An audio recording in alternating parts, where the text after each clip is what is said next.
Check. That's why. Check. All right, you should be good on this.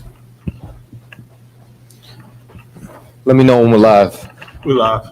All right, so this is not the Hebrew class, but the brother had a question on Hebrew. So before we get into some other scriptures, what you have is Magun Dawadah. So when you see the quote unquote Jewish community, they'll turn around and they'll call this the Star of David.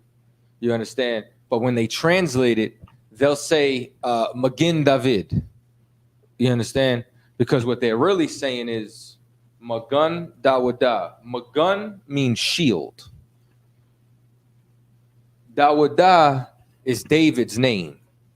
So when you look inside of, the reason why I didn't draw the Assyrian is because you wouldn't be able to see what's left of the pictographs. Because in the Paleo Hebrew, you're able to see that. So what you have is Magun.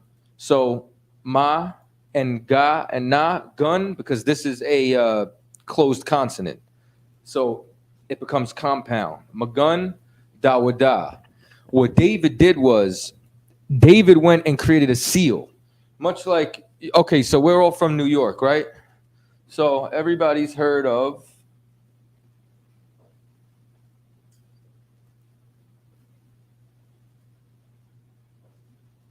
the New York Yankees.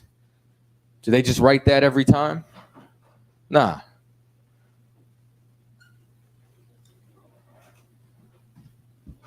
This is the New York Yankee symbol, where they took an N and a Y and they sealed it together. And now that became their seal. That became their insignia. That's graphic design. Well, Dawadah, David, used to sign his name. And he used to have a seal. And a lot of times, there's even in Esther, there was a king whose ring was his seal. If you ever see, like, even the old school movies, you ever see them, you ever see they have like wax, like the red wax, and then they put an imprint in it, and then that's how you know it came from the king, and you can't break the seal on the letter. Otherwise, you know it's been tampered with. That seal was so no one else would be able to read that but who it was for. Well, David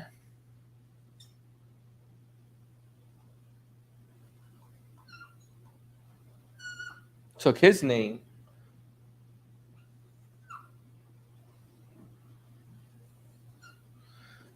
and he started writing it like this. And that became his seal or his insignia. And then that became the seal of Zion, the shield of David, because David, whose throne does Yahushua sit on? He sits on the throne of his father David. This became a symbol of our empire. Even when you go and you look at the temple that they found in Capernaum, the ruins, one of the oldest temple, you know what I'm saying, in existence. You know, Yahushua visited temples there. You'll find the pillars. And now you see how, like, we have the fleur de lis in the corner like this. Well, on the pillars, you find the seal of David looking just like that in the temple ruins. Why? Because this became a symbol of our nation, because it was a symbol that represented our King David. So it's Magun Dawadah, the shield of David, or his seal.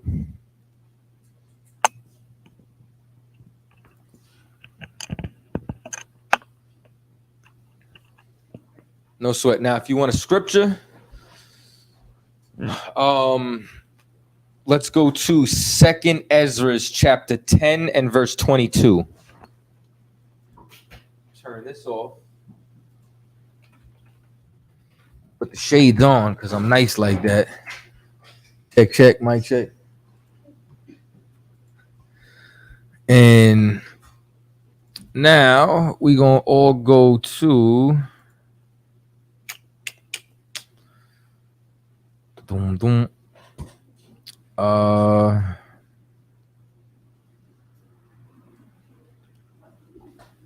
let me try to get there with you. I don't know where my 1611's at, so I'm gonna use the app. Yeah, we're good. 10 and 20, 10 and 22. Second Ezra's in the Apocrypha. And a second Ezra's 10 and I want to say, is it 22? Or am I tripping? 22 is our salt. Yes, that is exactly what I want. See, I'm freestyling. Oh yeah, you're getting used to it now. Okay. It's up on the screen. Second Ezra's 10. It's on the screen. No sweat. Yeah, make sure that the people can see that. All right, Second Ezra's 10 and 22. Matter of fact, is your mic on? Okay. If you could read that nice and loud, and then also this will be for the crowd. Book of Second Ezra, chapter 10 and verse 22. Our psaltery is laid on the ground. Anybody know what psaltery is? What does that word look like? Psaltery. Looks like psalm. What is psalm? Psalm is a song. Our psaltery is laid on the ground. Our psalms, our songs are laid on the ground. That's our psalms. Go ahead. Our song is put to silence. Our song, you understand? Now it's reiterating. It's laid on the ground. Our song is quiet. Go ahead. Our rejoicing is at an end. Our rejoicing, you understand? There's nothing, you understand, to rejoice about at this time. This is a time of lamentation. Go ahead. The light of our candlestick is put out. Because even if we were to start in 21, you don't have to go there. But for thou seest our sanctuary is laid to waste, our altar broken down, our temple destroyed. This is after, remember, Maccabees is after the dedications, is the book of dedications. This is where Hanukkah comes from. And we don't have a physical temple today. But what we do have is ourselves. Remember, our body is the body that houses, is the temple that houses the spirit of the living God. So as a result, we have to rededicate ourselves to the Most High, and we have to make sure that we stay locked in. You understand? Like this is not the temple. This is a school in the land of our captivity. This is a little sanctuary. You understand? Read on. The ark of our covenant is run it back to the light. The light of our candlestick is put out. What is our candlestick? Our candlestick is the manara, the menorah. Do we have one? Right there, and this is the one that I believe we use on Hanukkah that we actually burn.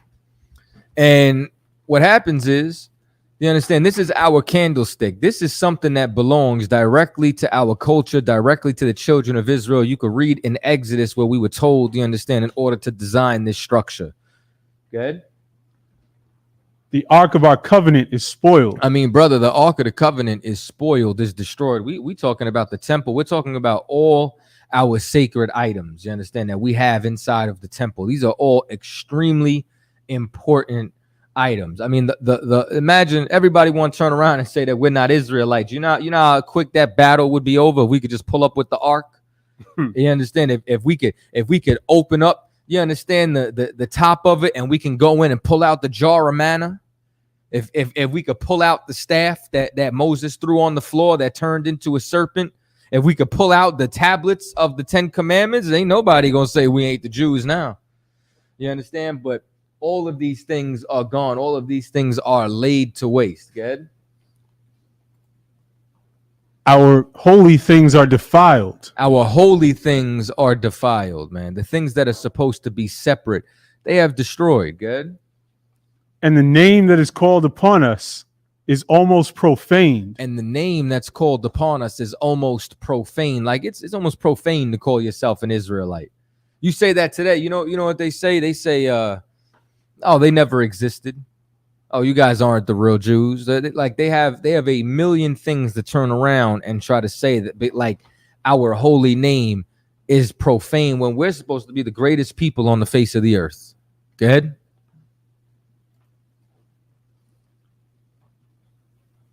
Our children are put to shame. Our children are put to shame, man. Our children are put to shame every time they try to put one of them in a damn dress. Right. Every time they get them to dye. You think it's a coincidence? Every rapper just started dyeing their hair cotton candy colors.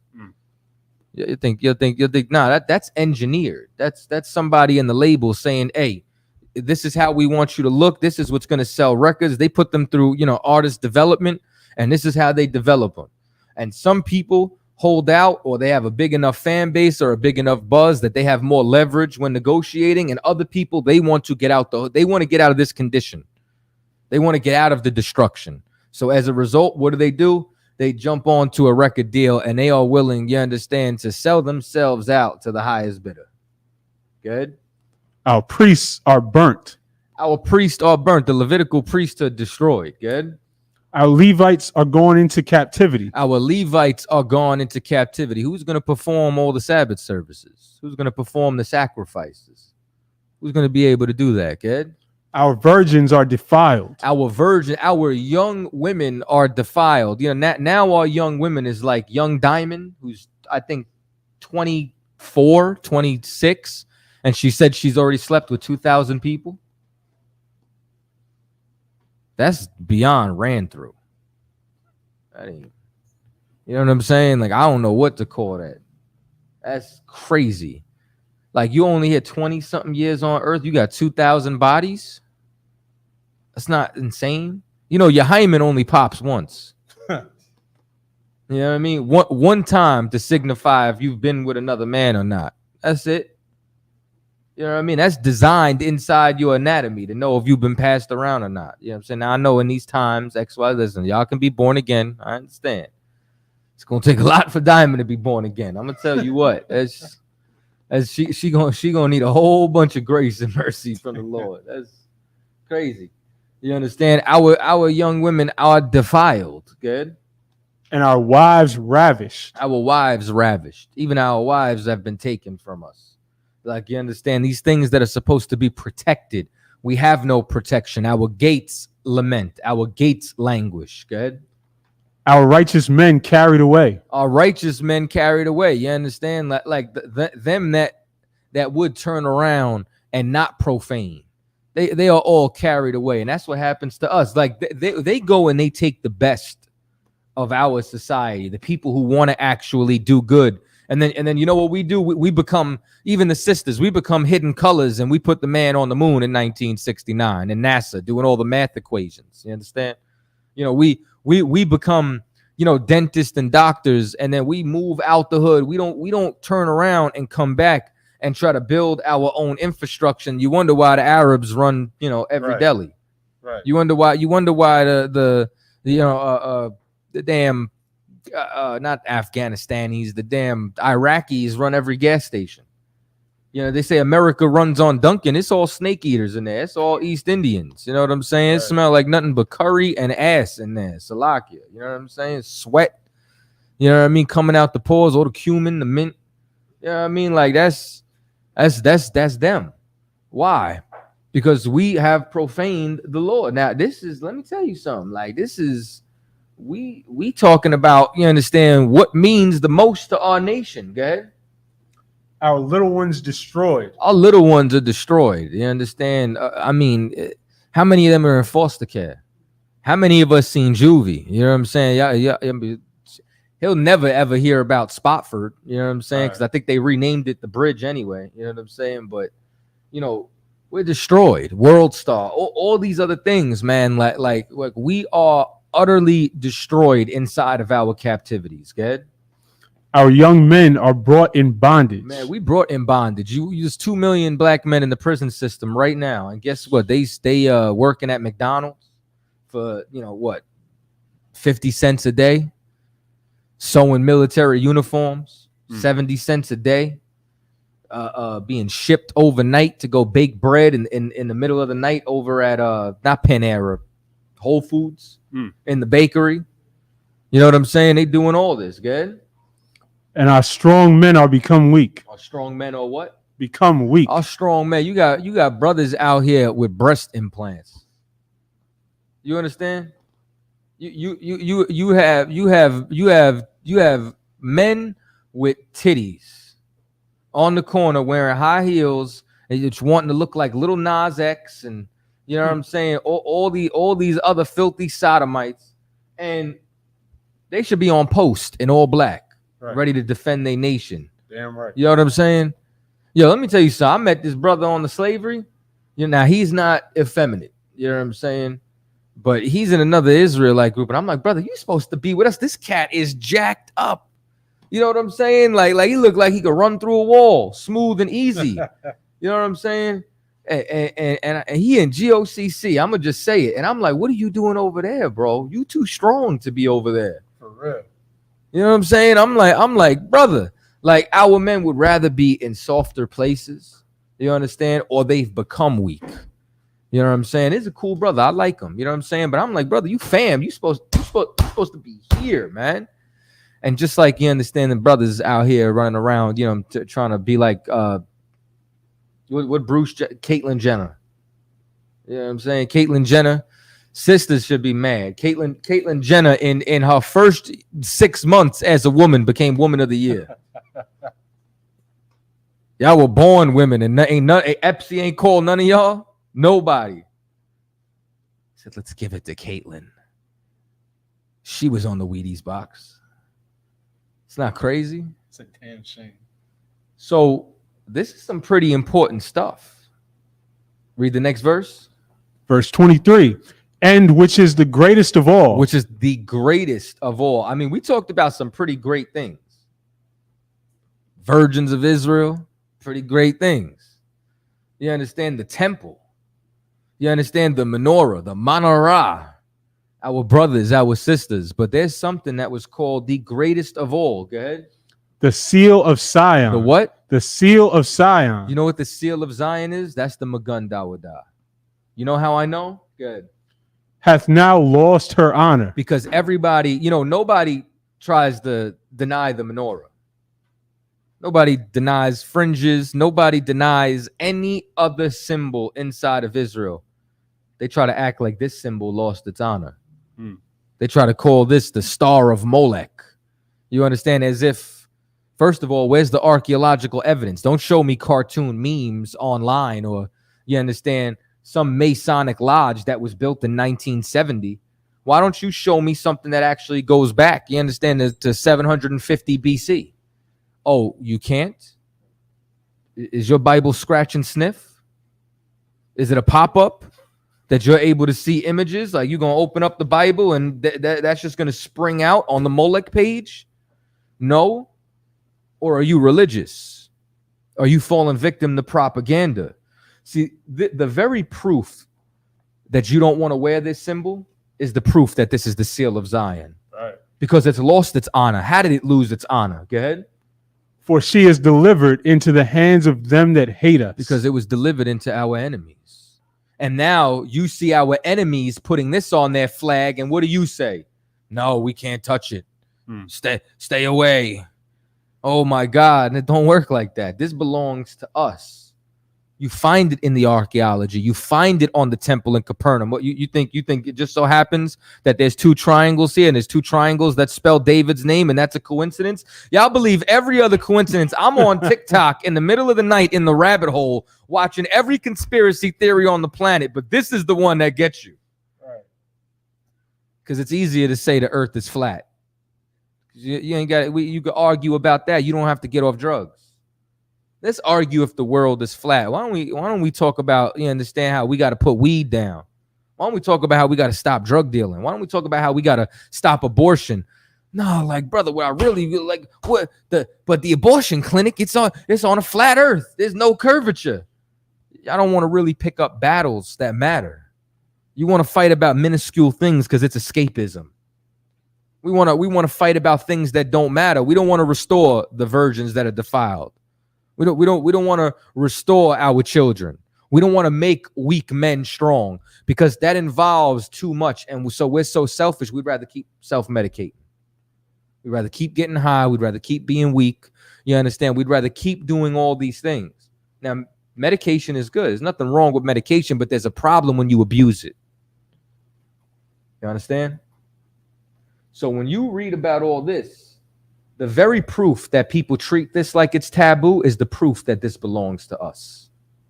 This is the Magun Dawadah. This is our symbol, and don't let anybody take it from us. Damn right. All right.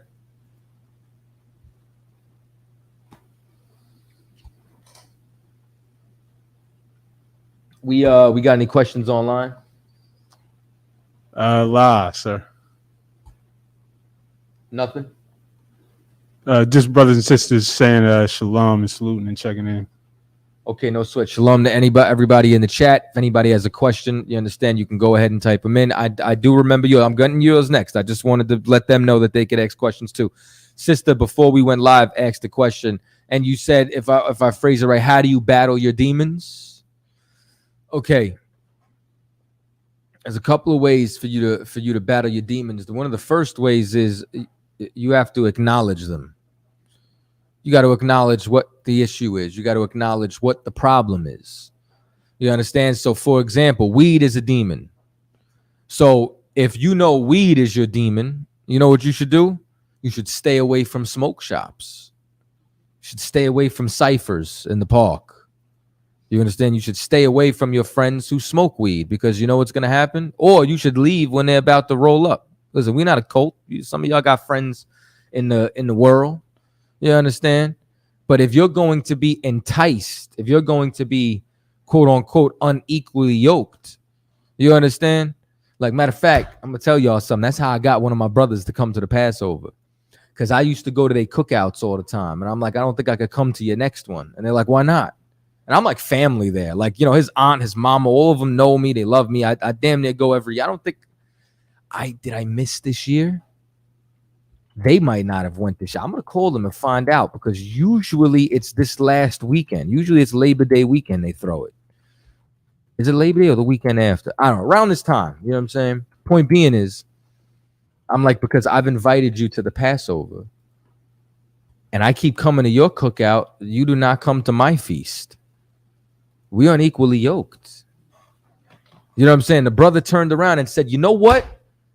I'm coming to the next Passover. He came, brought his whole family.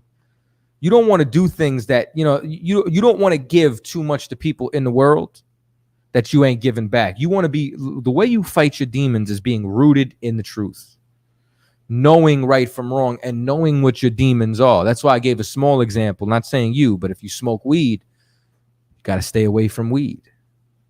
You understand? Some people might have medical issues or ailments. You understand? Like if you pay attention to Christ, when Christ would cast out a demon, it wouldn't matter if it was something that could be classified like mental illness. It wouldn't matter if it would be something like a physical ailment.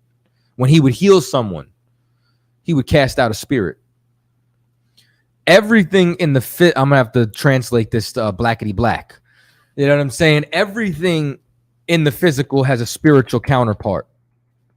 That's why the scripture says, what you bind on earth, you bind in heaven, and what you bind in heaven, you bind on earth.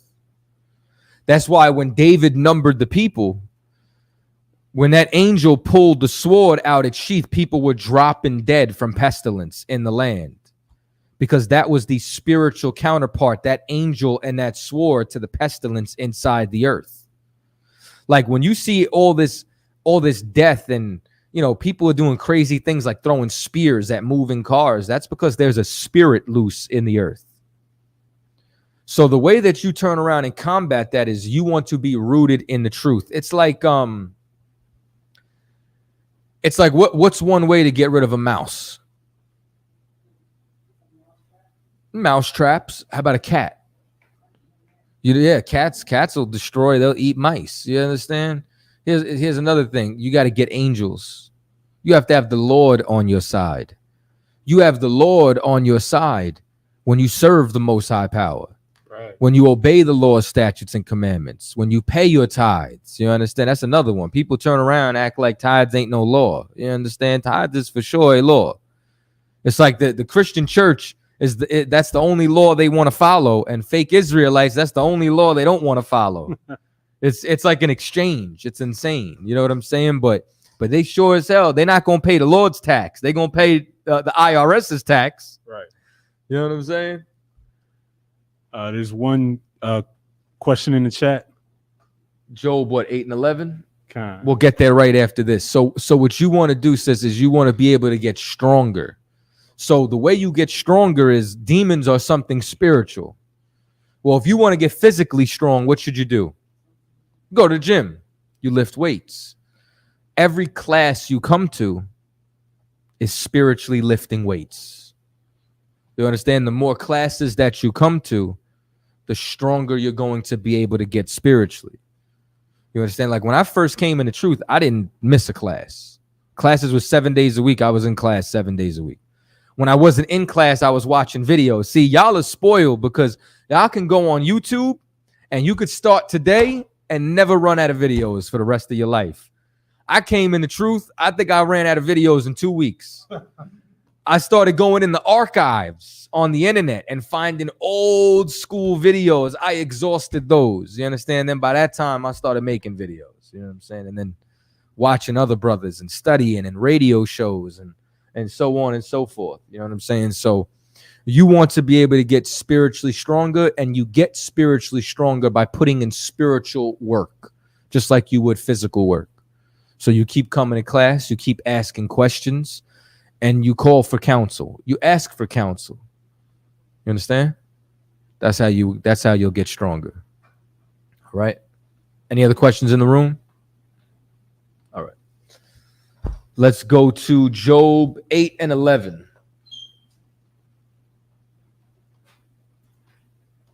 If y'all got any questions, you can go ahead, type them in the chat. Job chapter 8 and verse 11. Can the rush grow up without mire? Can the flag grow without water? Verse 12. Whilst it is yet in his greenness and not. Could you actually start at verse 8? Okay. Job chapter 8 and verse 8. For inquire, I pray thee, of the former age, and prepare thyself to the search of their fathers. Verse 9. For we are but of yesterday, and know nothing, because our days upon the earth are a shadow. Good. Shall not they teach thee and tell thee and utter words out of their heart? Mm-hmm. Can the rush grow up without mire? Can the flag grow without water? Whilst it is yet in his greenness and not cut down, it withereth before any other herb. So are the paths of all that forget God, and the hypocrite's hope shall perish. Yeah, so we got to follow the old way.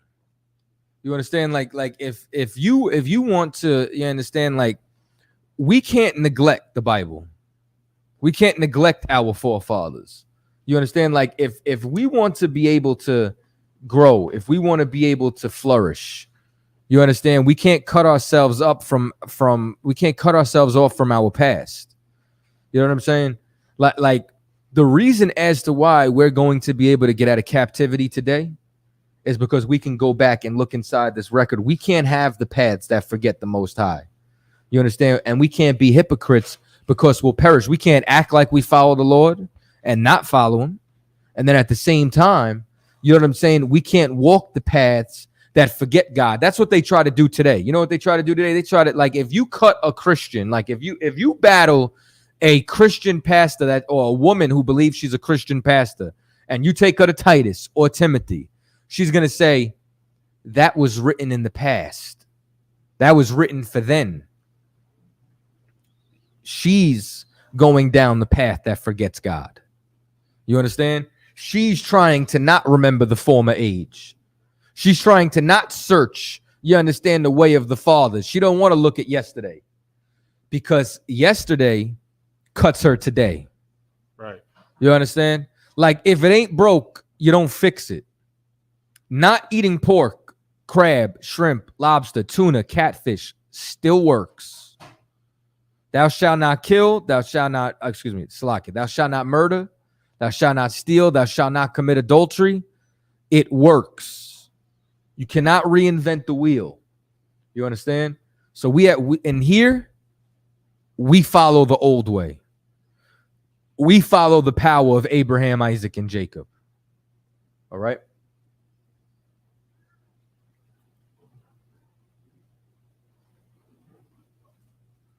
Any other questions online? Lies. Nope.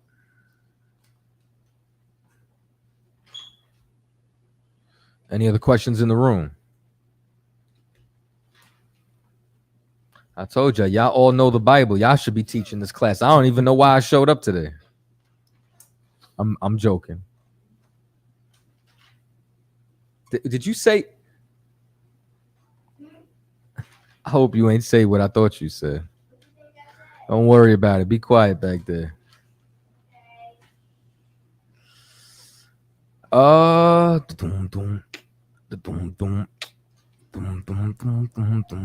Good.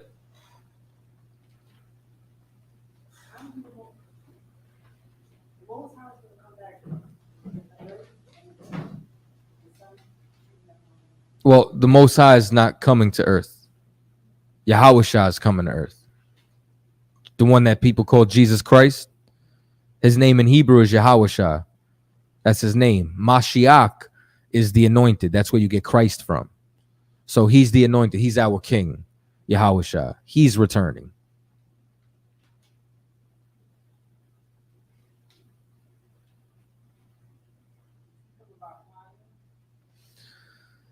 Okay. When he comes back, he's coming back, you understand, with a military force that people want to call UFOs. That's going to be the chariots of the Most High. And the chariots of the Most High are for sure going to burn this place to the ground along with thermonuclear warfare. The Third World War is around the corner. We're really in the beginning of it ever since, Gog went back for Magog. We're literally watching, you understand, pages of Revelation unfold. You got to turn on the news.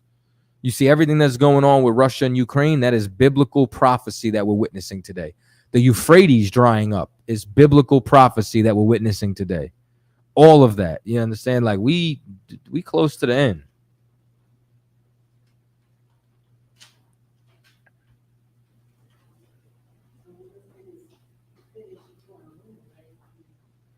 We're gonna what? Correct. You understand? Like ours is the world, is the society that comes next. We're going to be in rulership after this place is destroyed. Good. There's one question in the chat. Let's go. Genesis chapter 2 and verse 24.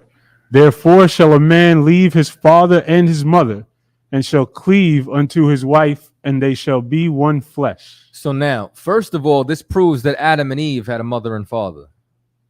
Because who's the mother? This is after Adam and Eve were, quote unquote, created and joined together. What mother and father are they leaving once they came together? Oh, nobody? They're the first people? No. You understand? Adam and Eve were not the first. Adam and Eve were the first people born again on the earth. They were walking around just like us. Then we heard the truth and breath entered into our nostrils. That's Adam and Eve. Now they come together. Once you come together, two things happen, right? First, you're no longer under your parents' authority because you two have come together. So as a result, you two are about to start your own family. Once you start your own family, you become one flesh. You're supposed to be on one accord. A man and a woman that are together are not supposed to be, ideologically divided. You understand? A man and a woman who come together are one flesh because, you understand, what happens once y'all have children? Doesn't both of your flesh become one? So now how are you two going to be divided in raising this child? Right. You understand? It's going to cause confusion. Somewhere down the line, your child's going to have to make a decision on which parent they're going to follow. In the regular world, what's supposed to happen is a man and a woman come together, you understand, serve the Most High, and in all adversity, raise these children, you understand, and future generations together in one mindset, under one ideology, under one philosophy, on one accord. So when flesh is joined together, these two are on one accord, meaning if something is one, it is not separated. All right?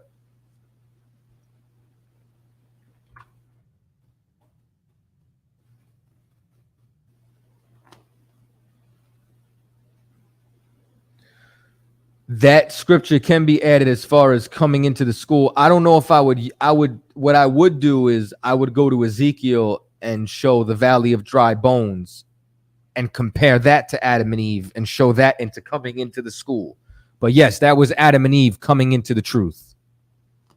That was when the Lord gave them the truth, the laws, statutes, and commandments, when he gave them the breath of life. The breath of life is symbolic of instruction from the Most High. His laws, statutes, and commandments. That's how we come to life. All right. Question?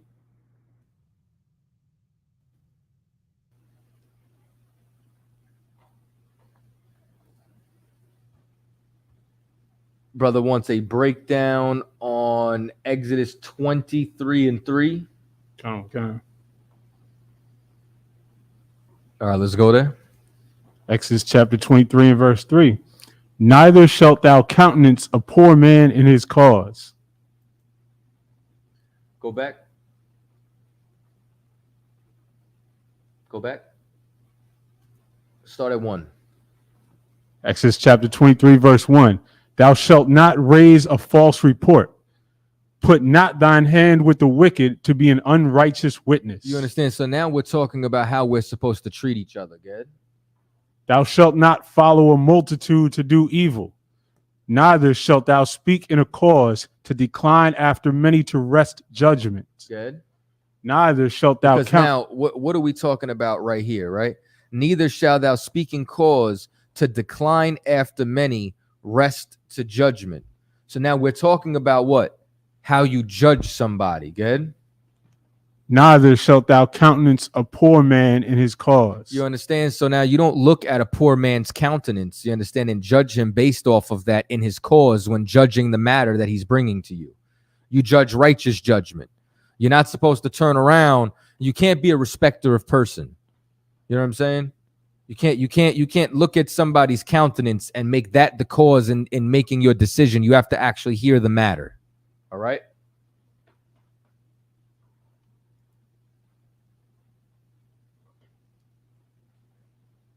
There's another brother who wants a breakdown of Revelations, the 9th chapter, 16th verse. All right, let's go there.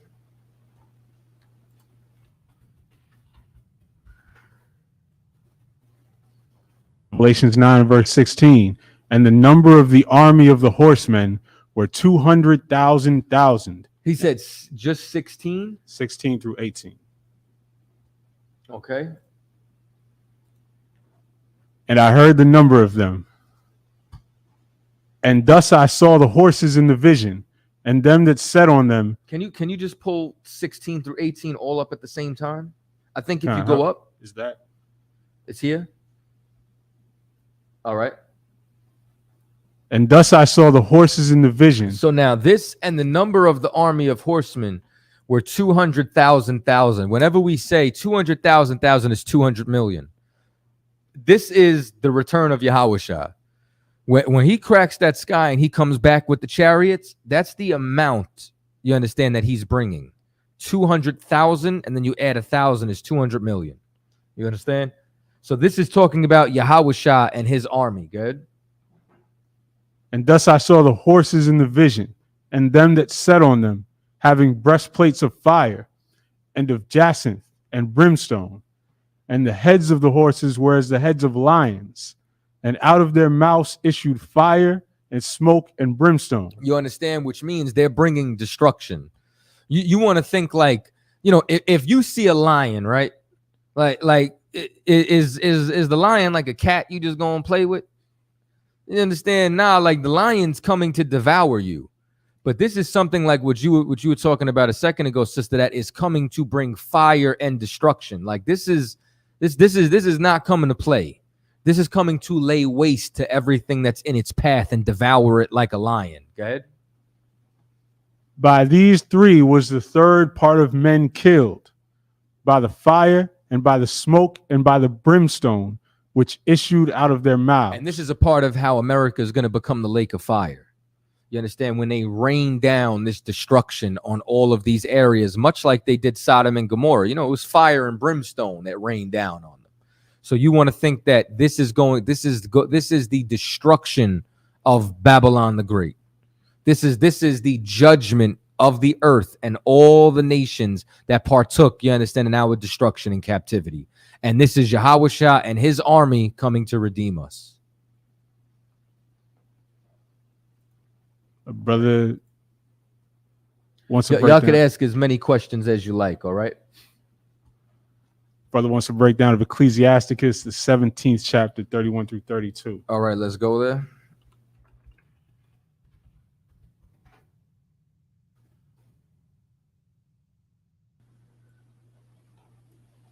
Ecclesiasticus 17 and 31.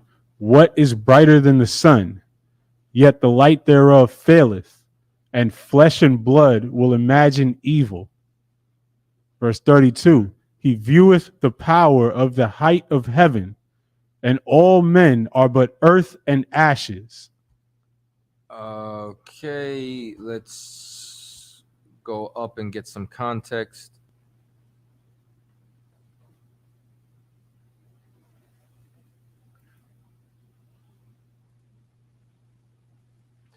Let's go to start at 19. Verse 19. Therefore all their works. 18. Verse 18. Whom, being his firstborn, he nourisheth with discipline, and giving him the light of his love doth not forsake him. You understand? The light of his love doth not forsake him, meaning who is his firstborn? You understand? This is Israel. If you read verse 17, it's going to say he set a ruler over every people, but Israel is the Lord's portion. You understand? The Lord chooses even the rulers of these other nations. The Most High is in control of absolutely everything. Good? Verse 19. Therefore all their works are as the sun before him, and his eyes are continually upon their ways. Like what can hide from the sun? You get what I'm saying? Like the Lord can see absolutely everything that we do. Go ahead. Verse 20. None of their unrighteous deeds are hid from him. And this is the whole point of it, because the sun is the brightest light that illuminates everything inside the day. You're not going to hide anything from a light that vast. You understand? So this is why it's telling you, you can't hide your wickedness. Good. But all their sins are before the Lord. So now this is how you know that this is talking about nothing can be hid from the Lord. So drop down to verse 31. Verse 31. What is brighter than the sun? What is brighter than the sun? This, you understand? Nothing is brighter than the sun. Not in our solar system. Good. Yet the light thereof faileth, and flesh and blood will imagine evil. You understand? Meaning that the light that we're supposed to follow, the light we're supposed to be in, that fades. And you know what happens? We still imagine evil. Even though we know the Lord knows everything, even though we know he can see what we're doing, we still imagine this evil. Good. He vieweth the power of the height of heaven, and all men are but earth and ashes. And that's what you got to realize. Like the Lord don't got to play with you. He don't got to argue with you. You understand? Men are just earth and ashes, and right. He could turn you straight back into that. You better be aware of the power of the Most High and know you're hiding nothing from him. Right. All right. Slacky, there's a few more questions. Brother wants to know if there's any scriptures that'll tell you if you're dealing with an angel. The scriptures say that you've entertained angels unaware. You understand? Like there's times where you will know if it is an angel, and there's times you will not. And the whole point of this is, if you knew it was an angel, you would just treat him good off the rip. You know what I'm saying? But this angel's coming to you in a certain capacity to gauge you and your integrity and how you treat people. Right. You understand? Because if you just knew it was an angel, you know what you do? Sir, you understand? You would like, please, I'm, you whatever. You know what I'm saying? You'd act humble. You'd have a sense of humility. You understand? Like now, if you just know everyone's not an angel, you'd be like, this jerk off. I don't want to help him right now, especially in New York. New York, we just try to mind our own business. So there's going to be certain instances where maybe it's revealed to you. There's going to be certain instances where it's not. But we have a law of strangers. You understand? And strangers is our people that we don't know, and you should be good to them. You understand? Like, you shouldn't look at that brother or sister who's downtrodden based off of his countenance and say, man, I'm not going to help this person. You know what I'm saying? Like, I had a sister come up to me the other day, asked me if I buy her a beer.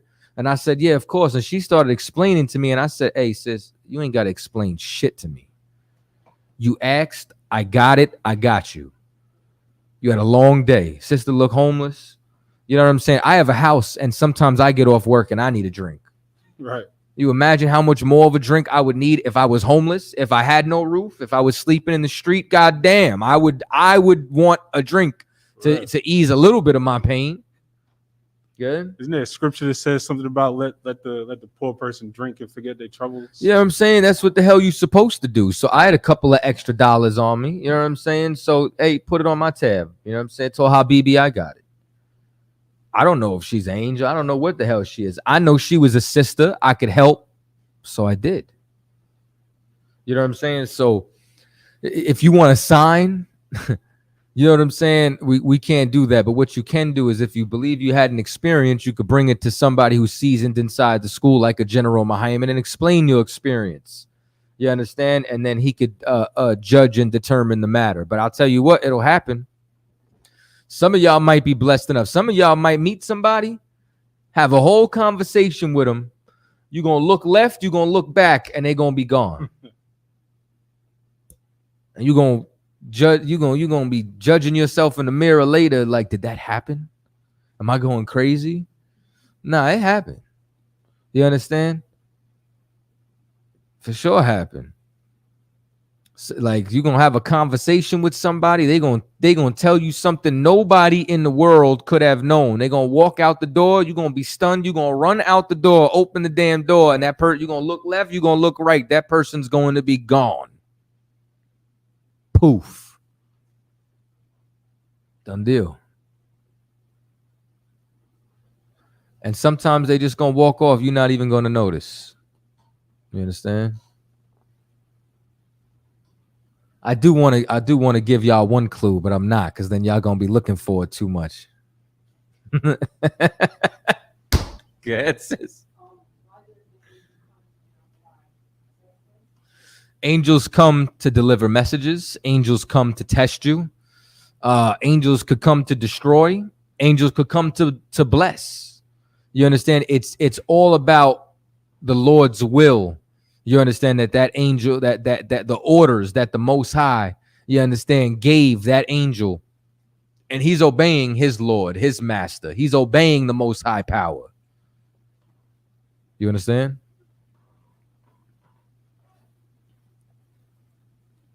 Got any other questions? Kind, sir. What is the great mystery in Ephesians 5:32? Let's go. Ephesians chapter 5, verse 32.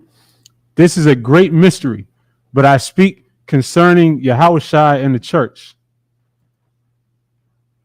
Nevertheless, let every one of you in particular so love his wife even as himself, and the wife see that she reverence her husband. Go up a couple verses. Start at Go up. Start at 22, maybe. Verse 22. Wives, submit yourselves unto your own husbands as unto the Lord. Brothers love that scripture. You know what I mean? Hey, let me hip y'all to something, right? Do not pull this scripture on your wife when she's not listening to you. You know what I'm saying? Like, just don't do it. You know what I'm saying? Like don't use this as a manipulation tactic. Like, God said it.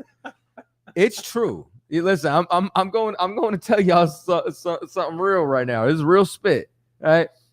Wives, submit yourself unto your own husbands, meaning your own husband, and meaning you don't have any other man, as unto the Lord. You talk to any sister, you know, if Jesus came down and asked you to make him a sandwich right now, 3 a.m, would you do it? Yes, of course I would. That's my Lord. Your husband's your Lord. You're supposed to obey him like he's Christ. Brothers, don't pull this on your woman. You're going to make yourself weak. You understand? Like if you got to use the scriptures, you understand, to get control of your woman, like you really ain't got no control over your woman. You understand? She gonna hear it in class one day. It's gonna cut her to her core. Read on. Verse 23, for the husband is the head of the wife, even as Yahushua is the head of the church. You understand? For the husband's the head of the wife. You understand? The head is what? In charge. These women got all these ideas. I don't need you to think for me. You understand? There's only one head on a body. Otherwise, it's Siamese. You need no Siamese twins. That's a birth defect. Good. And he is the savior of the body. Therefore, as the church is subject unto Yahushua, so let the wives be to their own husbands. Well, that one would be Mashiach because it's Christ. Count. All right. Therefore, as the church is subject unto Hamashiach, so let the wives be to their own husbands in everything. In some things. In everything. In a few things. In everything. In the things she agrees with. In everything. In the things she likes. In everything. In every blood clot ting. Go ahead. Husbands, love your wives, even as Mashiach also loved the church. You understand? And how did Christ love the church? I tell you what, he checked the church, and he checked Peter, and he turned around and said, "Get behind me, Satan." I'm not telling y'all go home, call your wife Satan, but what I'm telling you is there's a responsibility that comes with being in charge. You know what else he did? He taught them. He long suffered with them. You understand? I mean, how many times were they just not getting it? And he was just like, how long are you guys not going to get this? Y'all walking with me every day. You don't see this? Ain't that like what it's with your woman? You told her 37, 40 times. You got to do the same thing with brothers. You understand? And guess what else Christ did? Christ gave his life for the church. Now, real quick, what is the church?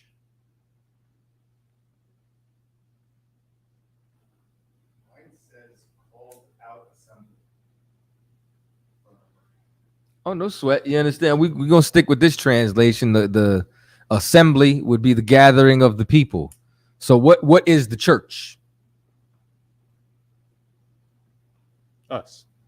We are the church. The church is 2 or more Israelite men. Remember, the scripture says, if 2 or more are gathered in my name, there I am in the midst thereof. 2 or more Israelite men is a church. You understand? And Christ gave his life for the Israelites. Read on. Verse 26, that he might sanctify and cleanse it with the washing of water by the word. You understand? Because baptism is not water-based. That's John's baptism.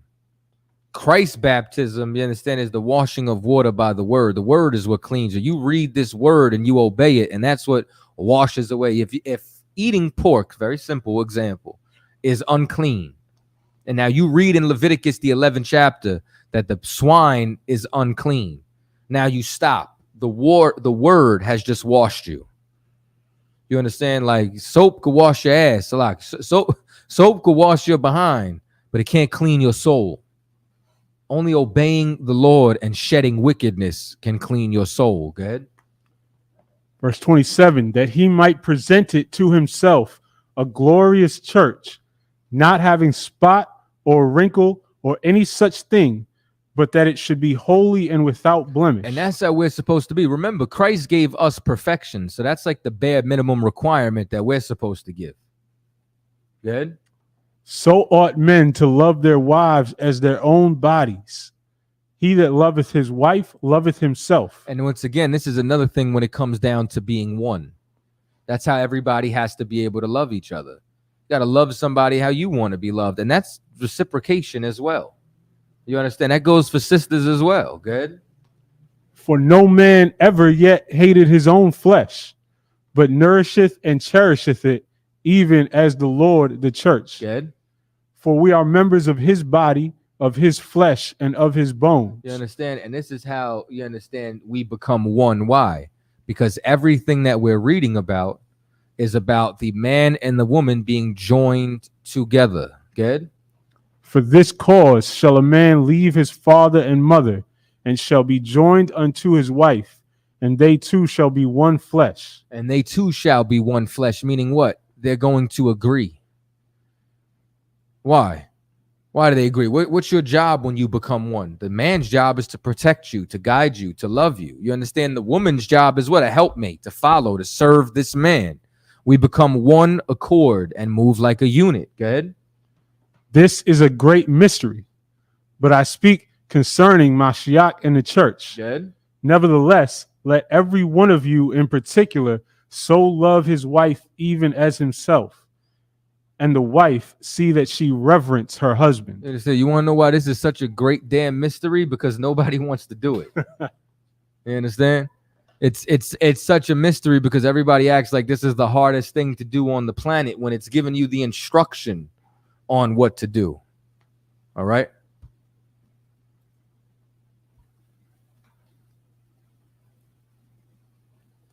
Brother would like a breakdown on Matthew 24:19. Let's go there. It sounds like a fun chapter.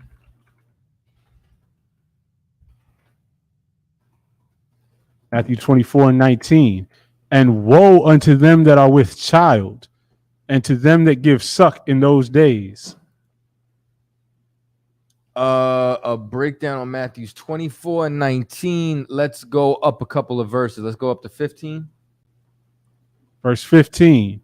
When ye therefore shall see the abomination of desolation, spoken of by Daniel the prophet, stand in the holy place. Whoso readeth, let him understand. You understand? So when you see the abomination, desolation, you understand? When you see that swine that was sacrificed on that altar, when you see all these things transpiring, that you understand ungodliness has filled the holy places of the Lord. Good. Then let them which be in Judea flee into the mountains. You see that? It's a sign to get the hell out of Dodge. You know what I'm saying? You flee over the mountains. You flee where? You flee towards wherever the mountains is at, because that's going to be the place that's protected, that you're going to be safe. Good. Let him which is on the housetop not come down to take anything out of his house. Yes, you ain't got time to take nothing. You got to go. That's how serious it is. Good. Neither let him which is in the field return back to take his clothes. Good. And woe unto them that are with child, and to them that give suck in those days. You understand? Just imagine if you got to breastfeed and you got to make this journey because Jerusalem is about to be destroyed in 70 AD.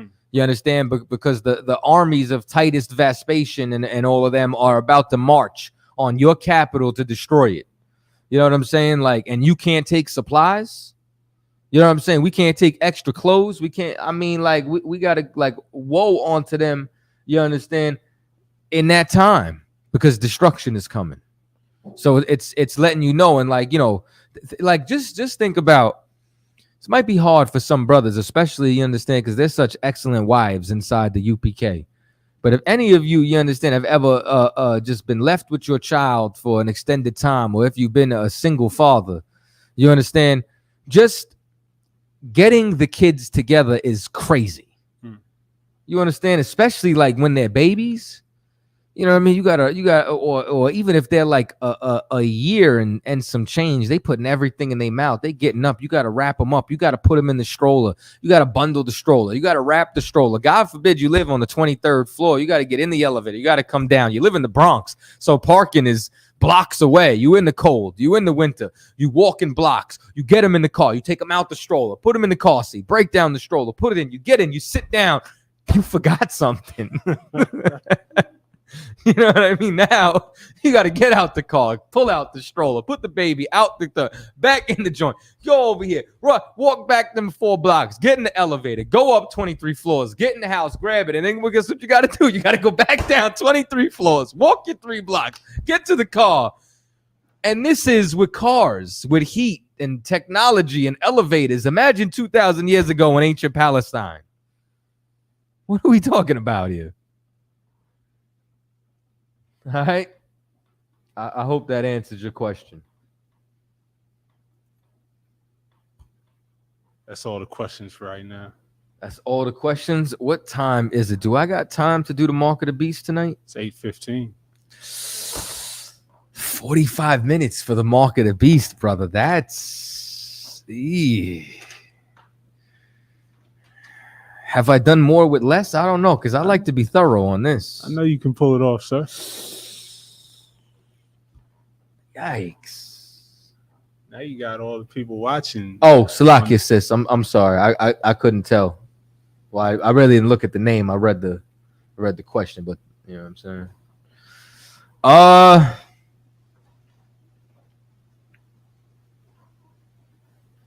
45 minutes. Now you got all the viewers in suspense. Yikes. All right, let's do it. Let's go to Revelations 13. I wanted to like really get into. Maybe I'll get into a little bit of it. You know what I'm saying? Or maybe I'll revisit this. I wanted to go like a little deeper on this too, because what I really wanted to bring up was like I wanted to go into the Medici family. I wanted to go into the Catholic Church. I wanted to go into like all the different you know what I'm saying? How like, you know, y'all ever heard of the separation of church and state? You know what I'm saying? At one time, the church and the state were one. The Pope had a vast army, and everything that was Rome was under his command.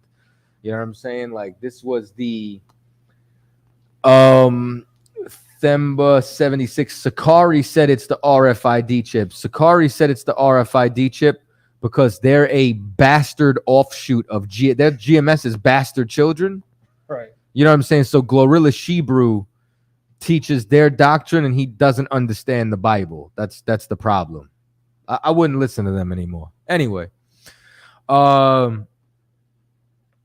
So let's get into a little bit of history, and then what I really want to do is get into if we can, I'll see if I can even get a clip. I want to show y'all BlackRock, Vanguard, what they own, and get into all this. So let's go to Revelations 13:1. Revelations chapter 13, verse 1. And I stood upon the sand of the sea and saw a beast rise up out of the sea, having 7 heads and 10 horns, and upon his horns 10 crowns. So now I saw upon the sand of the sea. So now the sea is what? This is the world. What's going to rise up out of the world? You understand? This beast. And this beast has 7 heads, 10 horns, and upon his horns 10 crowns. You understand? Crowns are symbols of rulership. Heads are symbols of rulership. You understand? And upon his head the name of blasphemy, meaning what? This beast pushes blasphemies and lies against the Most High. All right? So now, read the next verse. I'll break everything down together after that. Verse 2. And the beast which I saw was like unto a leopard, and his feet were as the feet of a bear, and his mouth as the mouth of a lion. And the dragon gave him his power and his seat and great authority. You understand? This dragon being Rome. You understand? Like this beast and this dragon, they are synonymous with each other. Why? You understand? Because the dragon is what's creating this beast. Now, the seven heads are the 7 superpowers that came out of Rome. The 10 horns that are on its head is the 10 common stock markets, is the nations that came out of those 7 heads. So the 7, those you understand, 7 white empires that came out the fall of Rome is Portugal, Spain. Remember, at one time, Spain and Portugal ruled the planet. You understand? Italy, France, Germany, Russia, and England. I'll say it again. Portugal, Italy, Spain, France, Germany, Russia, and England. Now, the 10 horns are the 10 common stock markets that came out of those nations. So, for example, Belgium, all right, the Netherlands, Luxembourg, Denmark,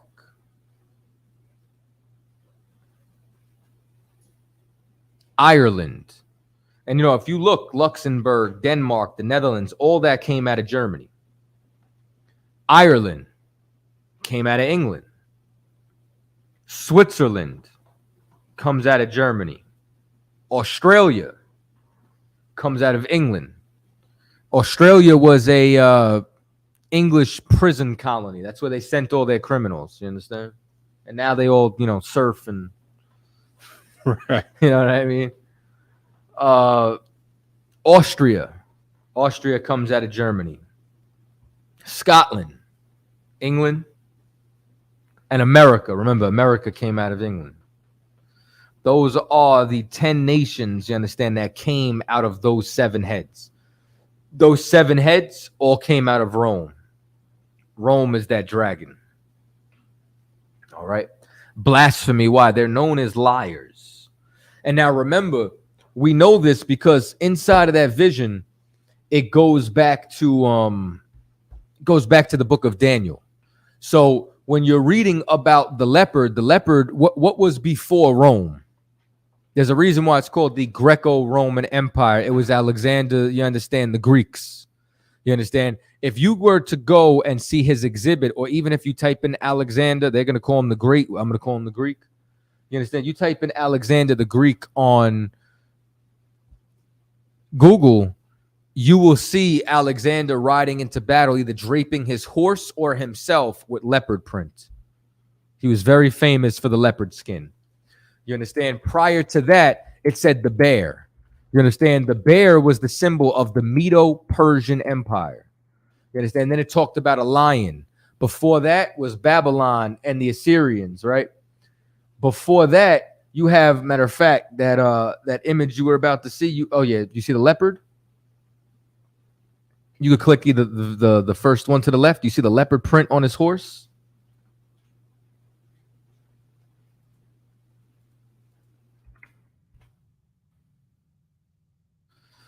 You can go and you can Google that. You'll find that leopard print, you understand, with Alexander.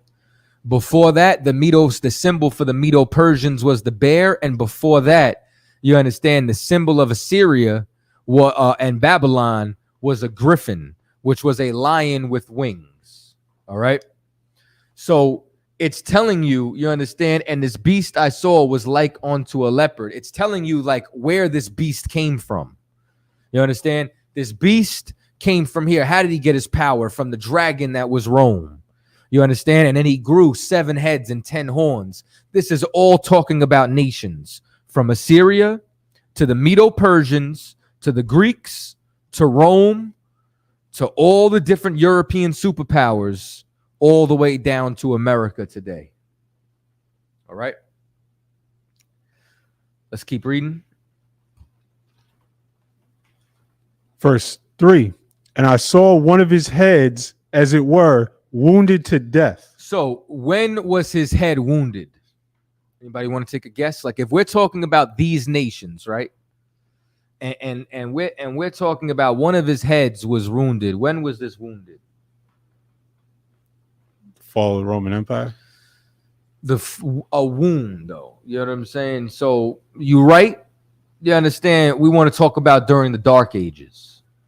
During the Dark Ages was when he was wounded. Good. And his deadly wound was healed. When was the deadly wound healed? Renaissance. During the Renaissance period. That was the revival.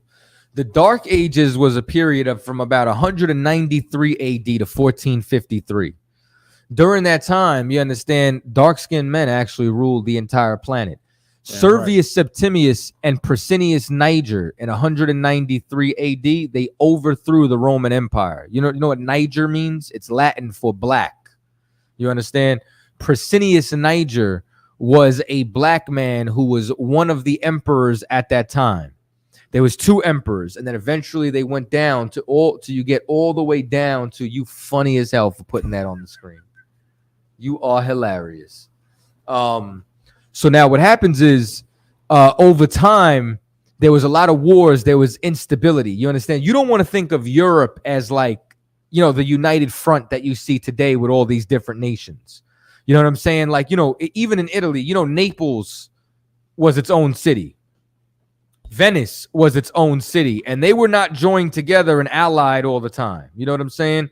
Like you go and you watch history, you'll find out that like you had papal states that weren't papal, all these different things depending on what year that it was.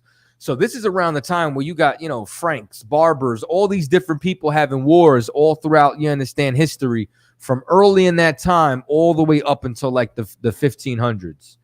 300 AD, Constantine moves the capital of the Roman Empire to modern day Istanbul, which is Turkey. You understand? Constantinople and Istanbul is the same place. That became known as the Byzantine Empire. Byzantium, or the Byzantine Empire, was actually a black empire. They ruled that area, and a lot of the people from the Byzantine went out, and then they expanded into what you know as the Anglo-Saxons and all these different areas, you understand, throughout Europe in their conquest. You have the Crusades, you understand, 1100 First Crusade, second 1300s. You got the Great Schism with the Neri and the Galapi. You have all these things transpire, which is a battle of iconoclasm, where they were fighting over the images. Like what we have is the Russian icons, which are icons of the black images of Christ and the disciples. We have that because the Byzantine Empire held on to those. During that war of iconoclasm, they wanted to destroy the black images and started resurrecting and raising the white images.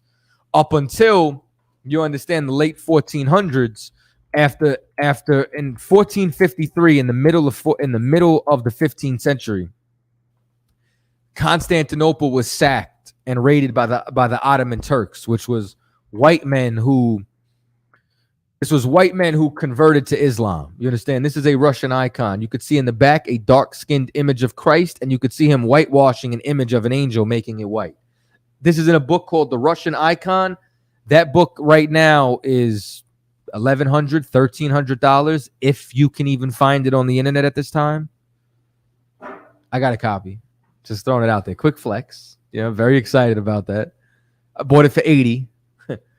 Did one breakdown on it. The next week it was $1,100. Salakia.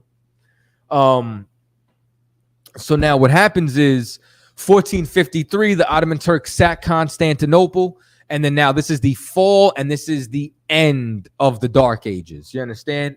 We held on to England and all those, and Scotland and all those different areas up till the 17th century. So mid 1600s, King James, all that. You understand? His son Charles was the last one to rule before they beheaded him. They whitewashed everything, done. We ruled Germany up until the 18th century. You understand? And you don't want to think of Germany as today. You want to think of, you understand, Germany back then. Completely different borders, completely different country. We took over and ran that area. And then eventually what ended up happening was, white people took over Washington. If you go look at the German coat of arms, if you get a book called Fairbond's Crest, you'll see all black faces on the royal coat of arms during that time period. 1453 is that downfall, and then now you're in the middle of the Renaissance, and now Florence is arising, and you have the Medici family. The Medici family, at the end of the 14th century, started a bank. Their family was merchants. They took all the money that they had and they invested it into a bank. And then they grew to be one of the wealthiest banks in the world because they financed the Pope. They got one of the popes in through with their money. And because they backed him, guess who the Pope decided to bank with? The Medici. The Medici believed in art. So what they did was, y'all have heard of Donatello, Raphael, Michelangelo, Leonardo da Vinci. All of them came out the Medici school.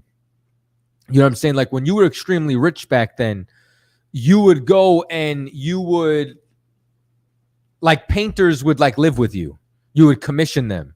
They would paint everything in your house. You'd commission them to do the Sistine Chapel, all of that. This cat controlled everything around him because he controlled all this money. You know what I'm saying? Starting with Cosimo Medici, going all the way on down, you understand, to his sons. You know what I'm saying? Sometime around 1492, the same year that Columbus sailed the ocean blue, the Medici Bank closed its doors. But you understand, guess who, you understand, became the Pope shortly after? One of the descendants of the Medici.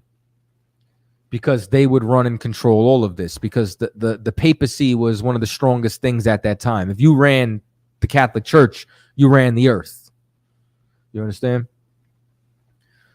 So the Renaissance was when they started whitewashing all of those images, and that's how Caesar Borgia became known as Jesus Christ.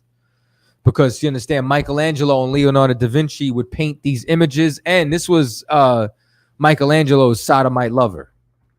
You know what I'm saying? They were actually in bed together. He actually also, Caesar Borgia, committed murder in order to sleep with his sister Lucretia, committed incest and all that. And that's who they tried to paint as the greatest man, you understand, to walk the face of the earth, Yahushua Mashiach, who the world calls Jesus Christ.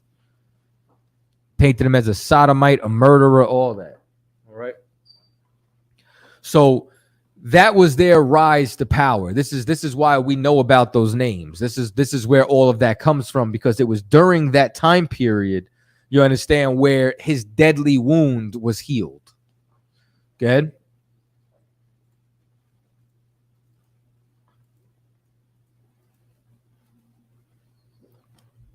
Verse 4, and they worshipped the dragon, Salakia, the end of verse 3, and all the world wondered after the beast. And all the world wonders after the beast, that they look at the statue of David. You understand? They look at Rome, the Roman Colosseum. They look at Florence and all of its, rich history, and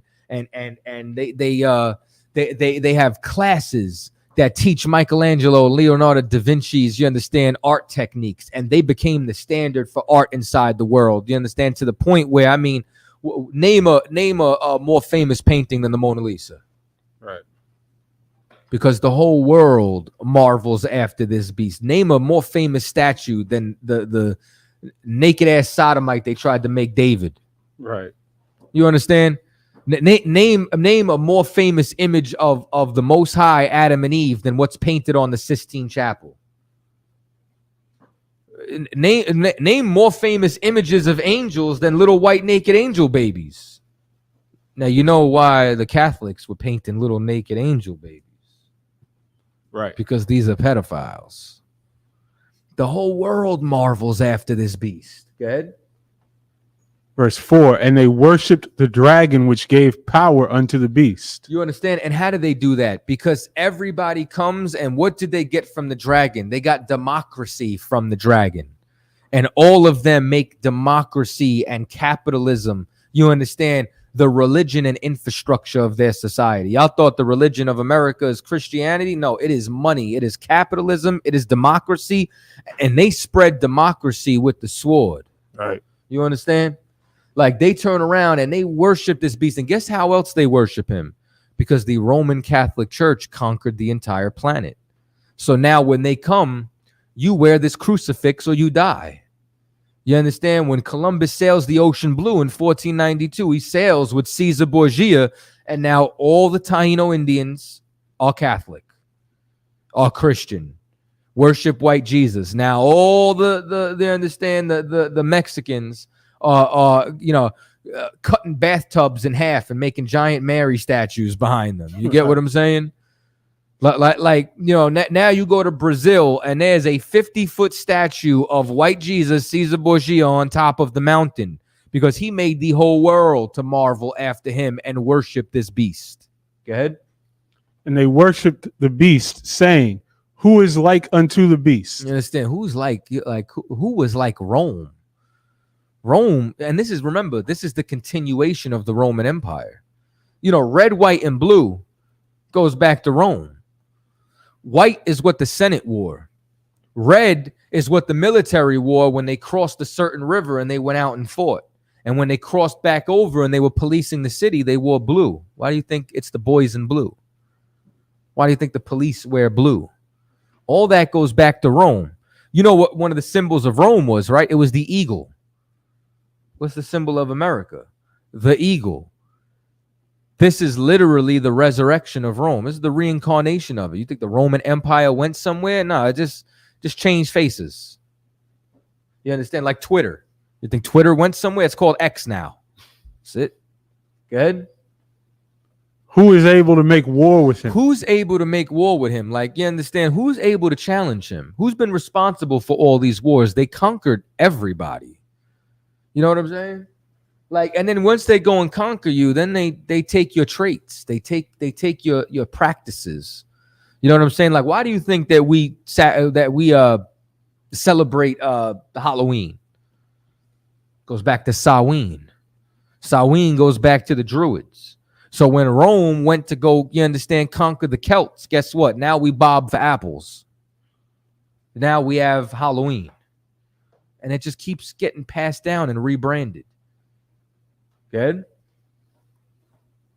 And there was given unto him a mouth, speaking great things and blasphemy. You understand? And this mouth speaks great things and blasphemy. God loves everybody. Blasphemy. Right. Homosexuality is an alternative lifestyle. Blasphemy. Right. Jesus is white. Blasphemy. Right. All nations can be saved. Blasphemy. Right. All of these things. Pork is the other white meat.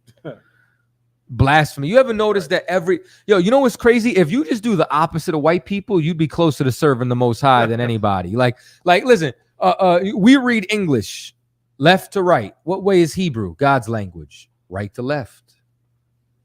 You understand? God said it's man and woman. The white man says it's man and man. It's man and sheep. It's they make it whatever the hell you want. White man says, well, even if you do want a woman, you could only have one. God said you can have as many wives as you want. You understand? The Most High says, you understand, you can't eat, crab, shrimp, lobster. White man says it's a delicacy. We're going to open up Red Lobster. You know what I'm saying? The Most High says you can't have no blood in your meat. White man says, I want a blue steak, just brown the outside. You understand? They literally do everything the opposite way of the Most High. Read on.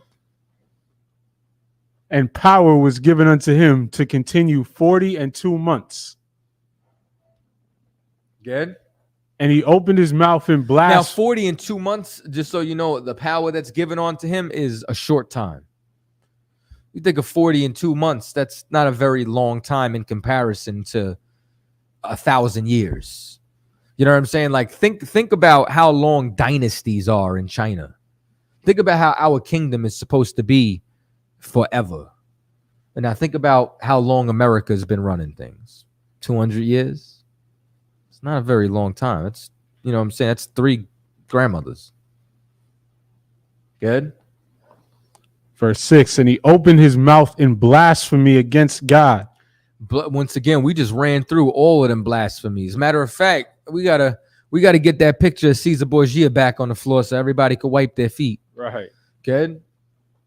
To blaspheme his name and his tabernacle and them that dwell in heaven. You understand? Like I told you, he blasted. The angels are fierce, understand, warriors. And he made them little white naked babies. You know what I'm saying? Cupid. And like, what are we talking about? Like he blasphemies all the host of heaven, all of his armies, everything. There's nothing is sacred to this beast. Go ahead. And it was given unto him to make war with the saints and to overcome them. And power was given him over all kindreds and tongues and nations. I mean, is there, whether you go back to the Roman Empire, you understand, which conquered the entire known world, or whether you come today, is there anywhere that this beast doesn't have a military base? Like you ever see a Cambodian military base in America? I bet you there's an American base in Cambodia. You understand? Like they have power over all kindreds and tongues. Who's in charge of the United Nations and NATO?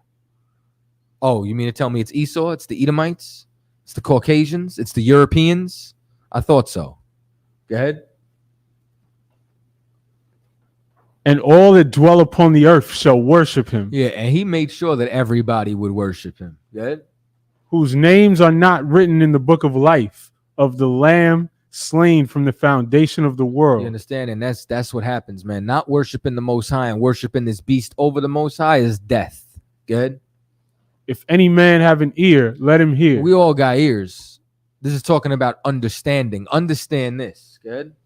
He that leadeth into captivity shall go into captivity. You understand? I love bringing this scripture out at camp. You know what I'm saying? I love letting them know. I love letting them know. You let us into captivity, you're going into captivity. Get your lower back right.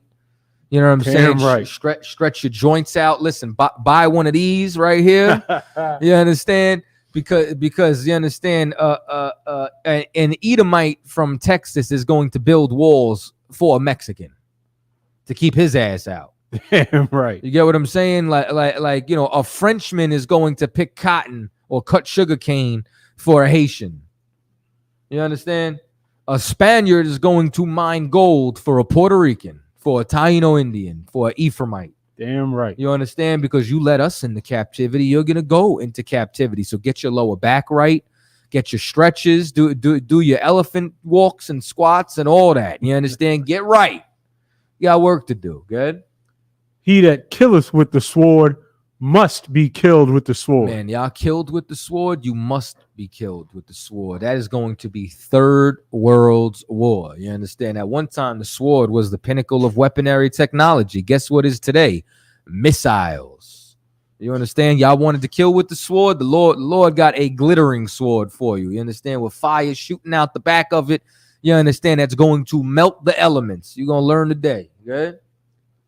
Here is the patience and the faith of the saints. And we have all this patience and this faith. You understand? It's why it's like, I remember the first time I heard what the patience of the saints was, and I had a devil try me one night. And the only reason why I ain't rip him out the car and beat the dog shit out of him, Salaki, excuse my language, is because I said this is the patience of the saints. Because I said, if I do not kill him today, one day God will kill all of them. Right. You understand? I know that the Most High hits harder than us. Good?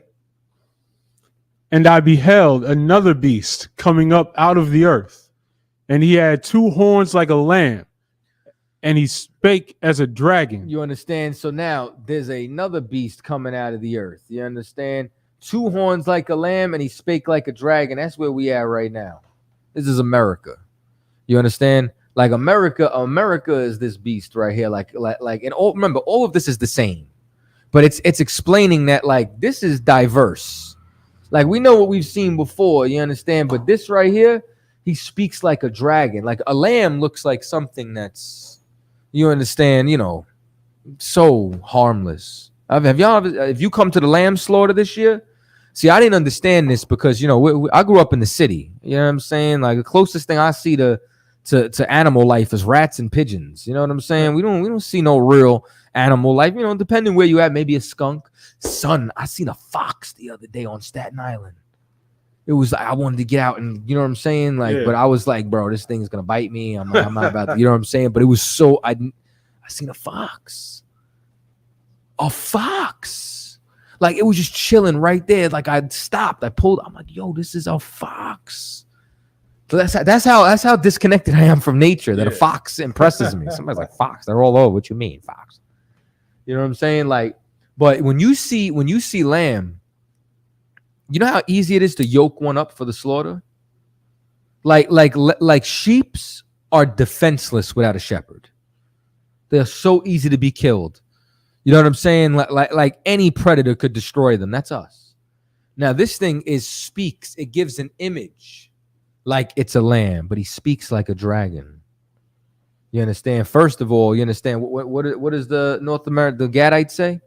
The North American Indians say pale face speak with a forked tongue. Like a snake, lies. They speak out of both sides of their mouth. You understand? And you know what else they do? They breathe fire. That's the military might. They talk like they're at peace. You understand? Meanwhile, they understand they bombing all the Afghanis and all that. You know what I'm saying? Read on. And he exercises all the power of the first beast before him. He exercises all the power of the first beast before him, meaning what? Rome. This is the continuation of the Roman Empire. Go ahead. And causes the earth and them which dwell therein to worship the first beast, whose deadly wound was healed. So read that again. And causeth the earth and them which dwell therein to worship the first beast. You understand? And they caused them to worship the first beast. How? You understand? Through democracy. You understand? We don't vote. You think there's democracy in Israel? No democracy in Israel. Christ is a warlord and a dictator. Right. Every knee shall bow. You Damn think you're right. gonna vote? Yeah, I don't know. I don't like this Jesus. Like, what, are you crazy? You think you're gonna tell that to Yahweh Shai? Crazy. Says when he come back, his garment, his vesture is gonna be dipped in so much blood from all the killing that's going on, like he treaded the wine press. This is insane. You understand? And he exercised all of that. Good. And he doeth great wonders, so that he maketh fire come down from heaven. Hiroshima, Nagasaki. Y'all ever hear of them? That's the places where the first people that, you understand, nuclear bombs were dropped on. You know what I mean? Y'all ever hear of a Hellfire missile? You know what these Apache helicopters can do? You could be in an Apache helicopter, and wherever the pilot looks, that gun underneath is... You understand? You literally looking and aiming, and then you push a button and lighten everything up, shooting 50 caliber.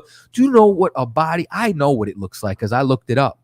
Now, it was a fake body. It wasn't like some rotten.com, if any of y'all remember that sick shit. But it was one of those gel dummies, and they shot a 50 cal round at it. Dude disintegrated. Damn. Just by the force. Like a 50 cal round can fly past your arm, not even touch you, and take your arm with it.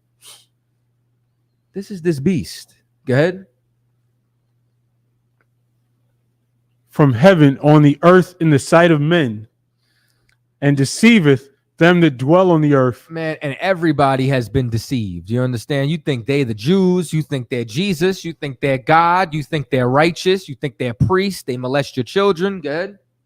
By the means of those miracles which he had power to do. Oh, yeah, because now you got to bow down.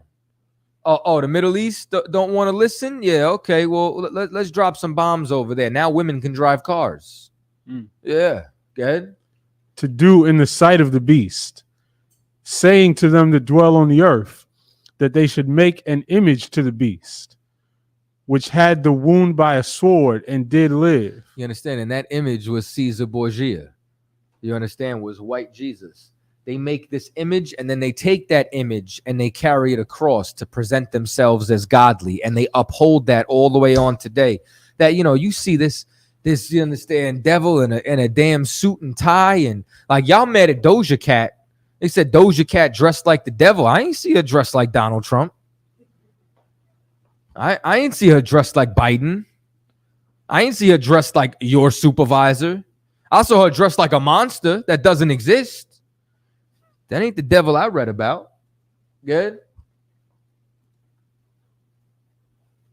And he had power to give life unto the image of the beast. Man, and he gives life onto that image. People cry before that image. People bow down before that image. You understand? People come from all around just to take pictures in front of it. He gives life onto it. Good. It moves you. Good. That the image of the beast should both speak and cause that as many as would not worship the image of the beast should be killed. Man, and when you look at that image, like I wish I had a picture of it right now, you could see what it's speaking. Like it's love everybody. You're gay, God will love you. You understand? Oh, you smoked crack tonight? Just ask for forgiveness. Everything is okay. Ain't that what it speaks? It speaks tolerance. Right. You understand? It speaks grace is a license to sin. Right. It speaks worship me. That's what it speaks. Good. And he causeth all, both small and great, rich and poor, free and bond, to receive a mark in their right hand or in their foreheads. So now, small and great, rich and poor, free and bond. You understand? It tells you that, first of all, the mark is not a physical mark. This is not an RFID chip. You understand? The problem is people don't understand buying or selling. You understand? So read 17 and I'll break everything down together. Verse 17, and that no man might buy or sell, save he that had the mark, or the name of the beast, or the number of his name. You understand? So now, first of all, buying and selling is not what you do at the grocery store with your EBT card. All right? It's not what you do with WIC. It's not going to the store. It's not your, bloop, Apple Pay. That's not buying and selling. You don't understand economics. The Bible was not written for peons. You understand? The Bible was like the Bible's our law, our constitution. How many of y'all can even recite to me the Constitution? Right. Nobody? How many of y'all could tell me about the preamble? You didn't even know about the preamble? What's a preamble? How many of you can recite me, Article 14C from the Black's Law Dictionary? Nobody? Because the aristocracy is who studies that. You understand? You think the police know the law? How many years do you have to go to law school to be a police officer and enforce the law? Oh, 0? You understand? And y'all want to turn around and talk to me about the book of the laws of God? You know who was in that book every day? The priest. Right. Like you go and you see who Christ was arguing the scriptures with. Did it say Christ was arguing with the fishermen and the construction workers? It says he was arguing with the lawyers and the doctors. You understand? The people who study shit. Like, that's what y'all got to know. So when you look at this, what you do when you purchase Skittles or Now and Laters or whatever, you're consuming.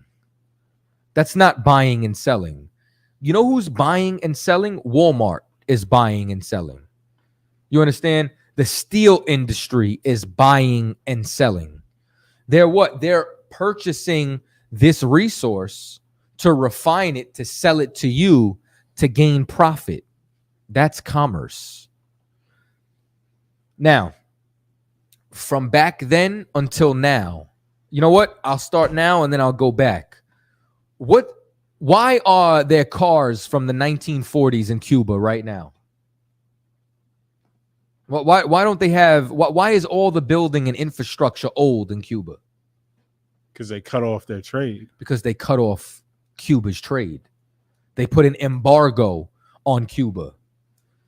Jamaica defaulted on a loan from the World Bank. And guess what they did? Jamaica cannot sell bananas anymore. When bananas was Jamaica's #1 export. Because this beast has the power to cut off your commerce to the rest of the world. Because Cuba did not want to follow democracy. They sided with Russia's communism.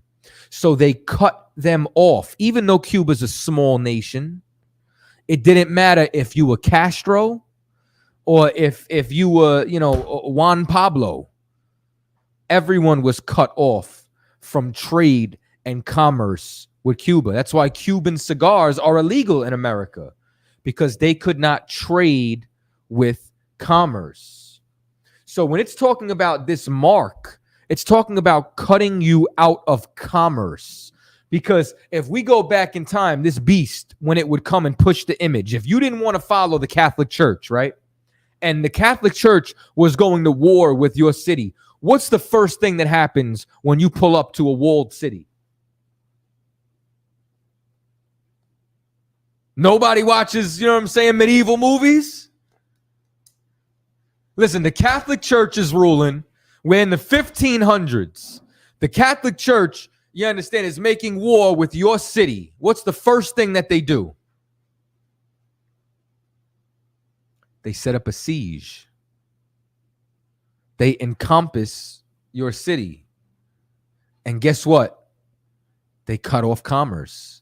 None of the merchants can get into the city to bring you supplies. None of the merchants in the city can order supplies. Y'all can't buy and sell no more. You can't trade. And it didn't matter if you were a great city or a small city. From then all the way up until now, they have been able to cut you off from commerce and from trade. Let me ask y'all something.